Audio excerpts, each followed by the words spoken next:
আসসালামু আলাইকুম ওরহমতুল্লাহ। নামাজের ভিতরে কিছু অঙ্গসমূহের ব্যাপারে জানব। নামাজে ঠোঁট বন্ধ রেখে কেরাত পড়লে কি নামাজ হবে?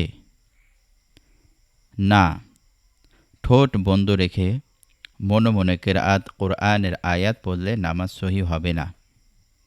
ফরজ, সুন্নত বা নফল সব নামাজেই কেরাত পড়ার সময় ঠোঁট ও জিহ্বা নড়ানো জরুরি, যাতে শব্দ উচ্চারিত হয়।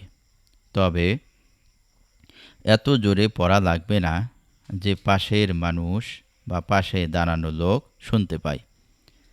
কিন্তু নিজের কান যদি শুনতে পারে বা শব্দ সৃষ্টি হয়, এটাই যথেষ্ট।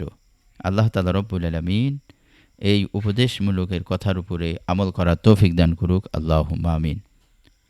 যারা চ্যানেলটি সাবস্ক্রাইব করেন না, সাবস্ক্রাইব করে দিবেন এরকম সুন্দর সুন্দর সুন্দর উপদেশমূলক নসিহত শোনার জন্য। আসসালামু আলাইকুম ওয়া রাহমাতুল্লাহি ওয়া বারাকাতুহু।